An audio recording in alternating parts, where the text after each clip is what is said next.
செய்திகள் தொடர்கின்றன. பெட்ரோல் மீதான வாட் வரியை மாநில அரசுகள் குறைக்க வேண்டும் என்று மத்திய அமைச்சர் நாராயணசாமி வேண்டுகோள் விடுத்துள்ளார். சென்னை விமான நிலையத்தில் செய்தியாளர்களை சந்தித்த நாராயணசாமி இதனை தெரிவித்தார்.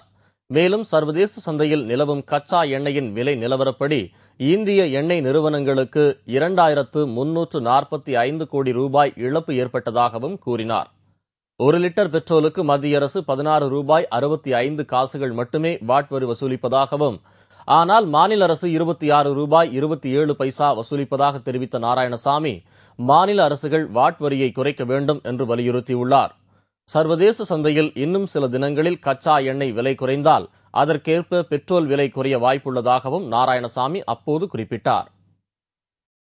மதுரை மாவட்ட ஆட்சியர் இடமாற்றத்திற்கும் தனக்கும் எவ்வித தொடர்பும் இல்லை என்று நித்யானந்தா தெரிவித்துள்ளார். மதுரை ஆதீனத்தில் 2 நாட்கள் நடைபெறும் மருத்துவ முகாம் நேற்று தொடங்கியது. இதை முன்னிட்டு தலைமை ஆதீனம் அருணகிரிநாதர், இளைய ஆதீனம் நித்யானந்தா ஆகியோர் செய்தியாளர்களை சந்தித்தனர். அப்போது பேசிய நித்யானந்தா, இந்த மருத்துவ முகாமில் 10,000க்கும் மேற்பட்ட மக்கள் கலந்து கொள்வார்கள் என்று எதிர்பார்ப்பதாக தெரிவித்தார். மேலும் 300 படுக்கை அறைகள் கொண்ட நவீன மருத்துவமனை ஒன்று கட்டப்பட உள்ளதாக தலைமை ஆதீனம் அருணகிரிநாதர் குறிப்பிட்டார்.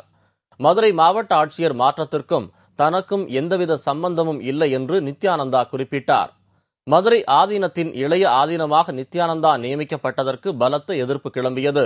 ஆதீனத்தை அரசே ஏற்று நடத்த வேண்டும் என்று வலியுறுத்தி பல்வேறு போராட்டங்கள் நடைபெற்றன. இந்நிலையில் கடந்த சில நாட்களுக்கு முன்னர் மதுரை மாவட்ட ஆட்சியர் சகாயம் கோஆப்டெக்ஸ் நிர்வாக இயக்குநராக மாற்றப்பட்டார். திருவண்ணாமலை மாவட்ட ஆட்சியர் அன்சுல் மிஸ்ரா மதுரை மாவட்ட ஆட்சியராக மாற்றப்பட்டார்.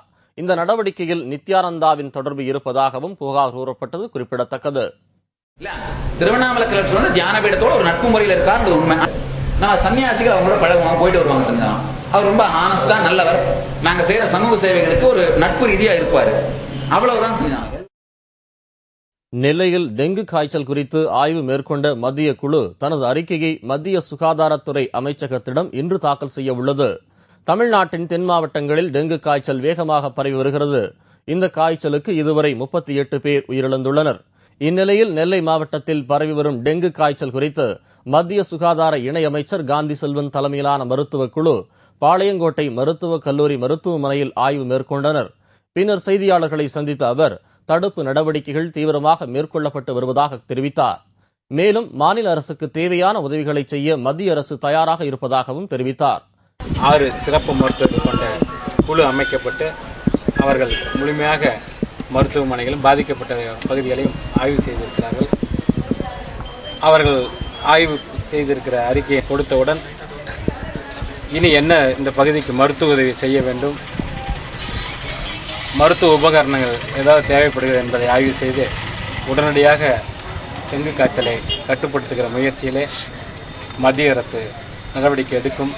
இந்நிலையில் இன்று டெல்லி திரும்பும் மத்திய குழு ஆய்வு குறித்த அறிக்கையை மத்திய சுகாதாரத்துறையிடம் சமர்ப்பிக்க உள்ளது.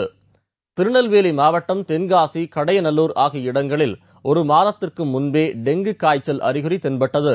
ஆனால் போதுமான முன்னெச்சரிக்கை நடவடிக்கைகள் மேற்கொள்ளப்படாததால் இதுவரை 38 பேர் வரை டெங்கு காய்ச்சல் காரணமாக உயிரிழந்துள்ளனர்.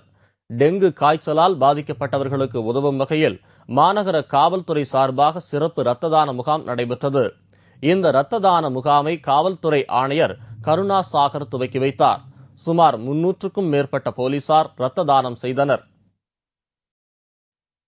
தமிழ்நாட்டில் சென்னை உள்ளிட்ட 6 இடங்களில் இயங்கி வரும் அண்ணா தொழில்நுட்ப பல்கலைக்கழகங்களை ஒன்றிணைக்க தமிழக அரசு திட்டமிட்டுள்ளதாக மதுரை அண்ணா தொழில்நுட்ப பல்கலைக்கழக துணைவேந்தர் தெரிவித்துள்ளார். காஞ்சிபுரம் மாவட்டம் திம்மசமுத்திரம் பகுதியில் உள்ள தனியார் பொறியியல் கல்லூரி பட்டமளிப்பு விழாவிற்கு மதுரை தொழில்நுட்பக் கழக துணைவேந்தர் முருகேசன் வருகை தந்தார். அப்போது செய்தியாளர்களை சந்தித்த அவர், தமிழ்நாட்டில் திருச்சி, சேலம், கோவை, மதுரை, திருநெல்வேலி போன்ற இடங்களில் உள்ள அண்ணா பல்கலைக்கழகங்கள் தனித்து இயங்க இயலாத சூழ்நிலையில் இருப்பதால் அவற்றை ஒன்றிணைக்க தமிழக அரசு திட்டமிட்டுள்ளதாகவும் அதற்கான பணிகள் தீவிரப்படுத்தப்பட்டு முடியும் தருவாயில் உள்ளதாகவும் கூறினார். அண்ணா தொழில்நுட்ப பல்கலைக்கழகங்கள் என்று சென்னை, திருச்சி, மதுரை, திருநெல்வேலி, கோவை ஆகிய 5 பல்கலைக்கழகங்கள், தொழில்நுட்ப பல்கலைக்கழகங்கள் இருக்கின்றன. இந்த 5 தொழில்நுட்ப பல்கலைக்கழகங்களும் அண்ணா பல்கலைக்கழகத்தோடு இணைக்கப்பட இருக்கின்றன. இந்த திட்டம் துவங்கப்படுவதற்கான தேதி பின்னர் அறிவிக்கப்படும் என்றும் கூறினார். கல்பாக்கத்தை அடுத்த கொடூர் கிராமத்தில் ஏற்பட்ட மின் கசிவினால் அங்கு 7 குடிசைகள் எரிந்து நாசமானது. இந்த தீ விபத்தில் 22 வயதுடைய பெண் ஒருவர் தனது 10 மாத குழந்தையை காப்பாற்றுவதற்காக தீப்பற்றிய குடிசைக்குள் நுழைய முற்பட்ட போது தீப்பிடித்து பரிதாபமாக உயிரிழந்தார்.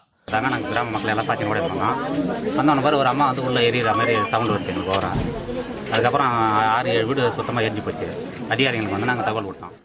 மற்ற வீடுகளில் இருந்தவர்கள் வேலைக்கு சென்று விட்டதால் அவர்கள் உயிர் தப்பியதாக கூறப்படுகிறது. தகவல் அறிந்து சம்பவ இடத்திற்கு விரைந்து வந்த தீயணைப்பு படையினர் சுமார் 2 மணி நேரம் போராடி தீயை அணைத்தனர். இந்த விபத்து குறித்து வழக்கு பதிவு செய்த போலீசார் தீவிர விசாரணை நடத்தி வருகின்றனர். இதேபோல உத்தரப்பிரதேச மாநிலம் ஆக்ராவில் காரணிகள் உற்பத்தி செய்யும் தொழிற்சாலை ஒன்றில் திடீரென்று பயங்கர தீ விபத்து ஏற்பட்டது. தகவல் அறிந்து சம்பவ இடத்திற்கு தீயணைப்பு படையினர் வருவதற்குள் தொழிற்சாலையின் பெரும்பகுதி தீக்கிரையானது. அதிர்ஷ்டவசமாக இந்த விபத்தில் உயிர் சேதம் ஏதும் ஏற்படவில்லை. விபத்திற்கான சரியான காரணம் இன்னும் கண்டறியப்படவில்லை என போலீசார் தெரிவித்துள்ளனர். இதேபோல தலைநகர் டெல்லியில் பெயிண்ட் கிடங்கு ஒன்றில் ஏற்பட்ட மிகப்பெரிய தீ விபத்தில் பல லட்சம் ரூபாய் மதிப்புள்ள பொருட்கள் தீக்கிரையானது. இந்த தீ விபத்தால் அந்த பகுதி முழுவதும் பெரும் புகை மூட்டம் காட்சியளித்தது. தீயணைப்பு படை வீரர்களின் மிகப்பெரிய போராட்டத்திற்கு பிறகு தீ கட்டுக்குள் கொண்டுவரப்பட்டது.